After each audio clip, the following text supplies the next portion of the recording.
This guy is called Filippo Berto. He is most famous for being Norway's most productive researcher. How productive, you ask? Well, apparently Filippo Berto averages one scientific paper every 2 to 3 days. Now, obviously, it is impossible to write papers this quickly, so Filippo Berto is now, unsurprisingly, under investigation. And evidence is emerging that Filippo Berto likely was using something called a paper mill to boost his supposed productivity. And if you haven't heard of a paper mill before, then you're in luck, because that's what this video is all about. A paper mill is a shady third-party organization that sells authorship to scientific papers on demand. Their presence is a growing and very serious problem. Today, thousands of papers that you will find in academic journals that you will be citing on Google Scholar are fake, and the success of their business model is in direct opposition to the quality of the scientific record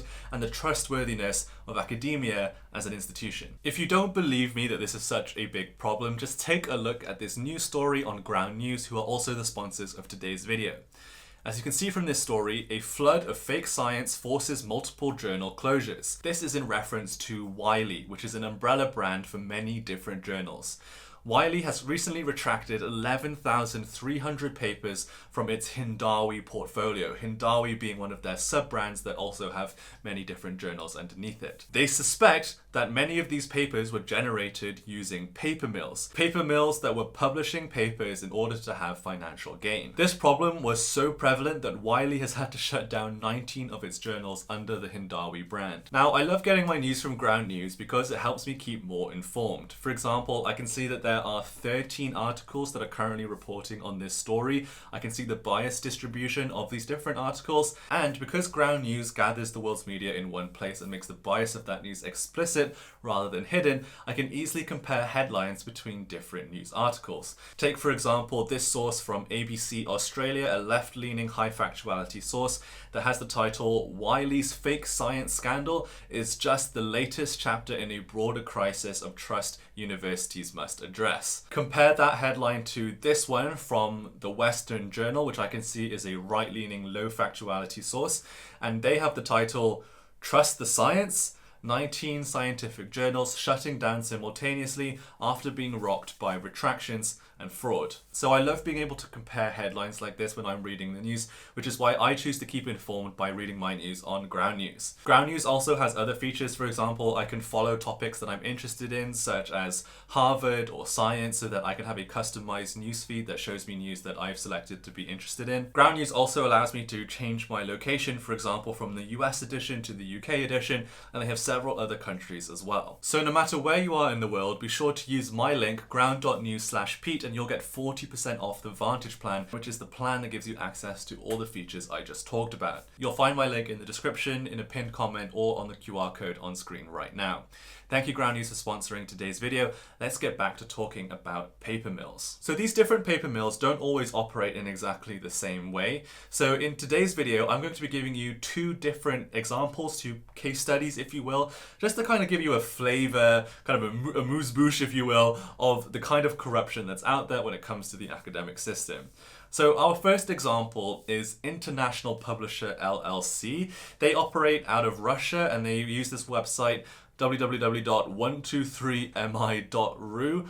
Here it is on screen now. As you can see, it looks super dodgy already. This website has already been investigated by a Berlin-based researcher called Anna Abalkina, who I believe is a subscriber. So Anna, if you're watching, hi, big fan. So the way that this website seems to work is that a scientist or a group of scientists will submit a paper to a journal to be published. At this point, the paper is totally legit, nothing dodgy about it.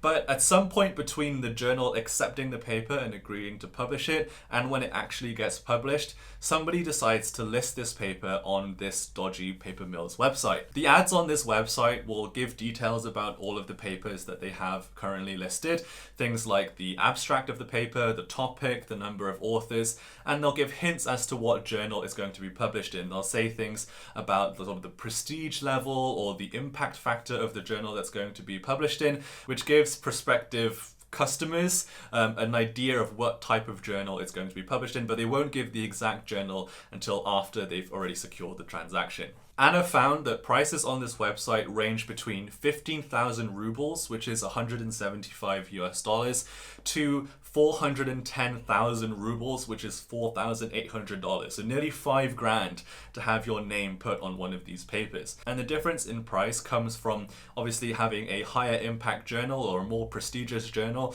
will cost more. And also if you want your name to have first authorship, so be the first name on the list of authors for this paper, then that also comes at a higher premium. Based off these prices, Anna estimates that International Publisher LLC raked in $6.5 million between 2019 and 2021. Now, it is somewhat unclear who is the person submitting this paper to this website to be posted.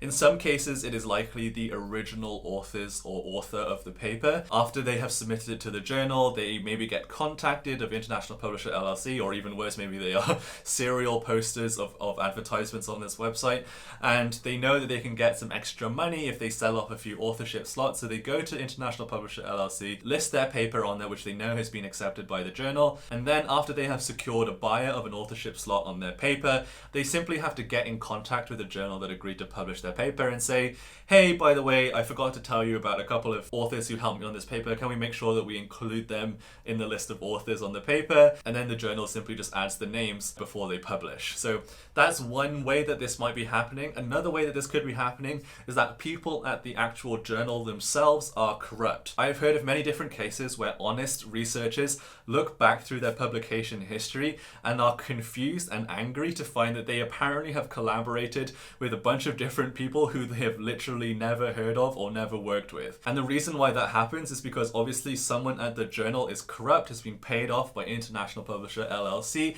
and has simply added people's names in without the original author's consent. So how prevalent is this dodgy website? Well, between 2019 and 2021, Anna analyzed over 1,000 ads on this website and found at least 419 papers that matched ads that she analyzed. These papers were published in dozens of different journals, and the journals that they were published in were not rubbish journals. They're journals such as Elsevier, Oxford University Press, Springer Nature, Taylor and Francis, Walters Kluwer, and Wiley Blackwell. If you're in academia, you know about these different names. You know that these are supposed to be decent, good journals, not like rubbish, no-name journals that no one has heard of. And yet these paper mill papers are making it through their process and being published in those very journals. So that's just one example of how paper mills might work. Legitimate papers being submitted and then extra authors being added on. But increasingly, paper mills are operating in an even worse way, where it's not just the authorship that is fake, but actually the entire paper is fake, and the scientific study that the paper talks about never even took place. So that brings us to our second case study, which is the tadpole paper mill. So my information for this one comes from, once again, Elizabeth Bick, a friend of the channel, and her fellow sleuths who investigated this paper mill. This tadpole paper mill primarily targeted Chinese medical students because apparently in some universities in China, in order to pass your medical degree, you need to have a published paper in medicine. But because Chinese medical students are often too busy doing their actual, work as doctors to actually do the research and publish a real paper, a lot of them are turning to these paper mills in order to pump out some fake paper so that they could just check that box off the requirements in order to graduate. FYI, I'll be referring to Elizabeth Bick and her colleagues as the sleuths from now on to make things easier. So according to the sleuths spreadsheet, this tadpole paper mill has pushed out over 600 published papers. But how do we know that all of these papers came from the same paper mill? Well, it's easy to identify because they all follow the same format. Firstly, all of these papers include Western blots. As we've explained in previous videos, Western blot is a common technique in biological/medical science that is used to identify different proteins. The thicker and darker the blot, the more present that protein is in your sample. Now, all of these papers include some form of Western blot, but they're easy to identify as being fake because all of them have the same background. And not only is the background to these blots identical, but the blots themselves often look quite unusual. They have a weird smooth shape to them, kind of like a tadpole, hence the nickname the tadpole paper mill, rather than having the usual sort of smudges and stains that we typically see when it comes to real Western blots. And not only that, but every paper would also typically include what one of the sleuths called a Death Star flow cytometry plot. Don't ask me what a cytometry plot is because I don't know, but all of these fake papers included a cytometry plot that looked something like this. As you can see, they're all very similar, and in addition to these smooth Western blots and Death Star cytometry plots, the bar graphs and other plots that are shown in these papers always follow the same layout. They always have the same color grading, the same pattern of shading. That is highly unusual for so many papers to have exactly the same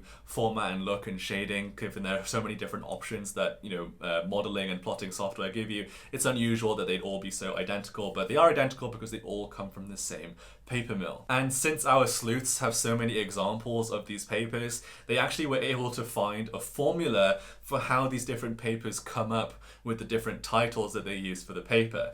This is what it looks like here. So you can see the title is generated like this. Insert the name of a molecule. It might be a protein or a drug or an RNA. Then you pick a verb like alleviates, inhibits, exerts, remits, etc. Then you'll choose some kind of cellular process, autophagy, inflammation, invasion. Pick some kind of cancer or a cell type like lung cancer or medulloblastoma. Pick your connector word, by, via, through. Choose a verb, activating, declining, modulating, and then pick some kind of miRNA or pathway. Now, it should be pretty obvious why this is problematic. 600 fake papers on cancer seems pretty harmful to me.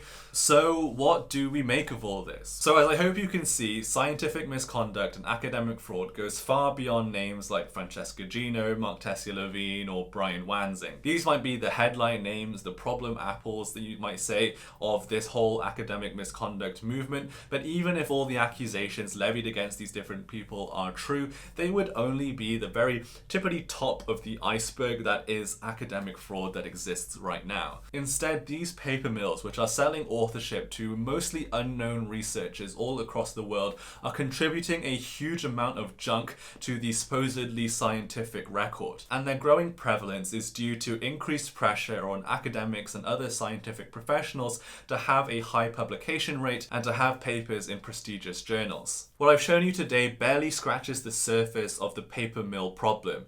I only showed you 2 different paper mills today, and as you can see, just these 2 papers alone contribute to over 1,000 fake academic papers in the scientific record. And while these ones got caught, who knows how many uncaught ones exist out there right now. And with the emergence of AI, ChatGPT, LLMs, and image generators, it's only going to get harder and harder to detect this kind of paper mill activity as the formats get more varied and the patterns get less clear. So, journals, step up. This is a major problem and is seriously undermining people's trust in the academic system. Thank you guys so much for watching, and thank you to Ground News for sponsoring today's video. If you haven't checked them out yet, guys, go check out Ground News. They're genuinely such a good service. Be sure to subscribe to the channel if you haven't already, and I will see you next time. Bye-bye.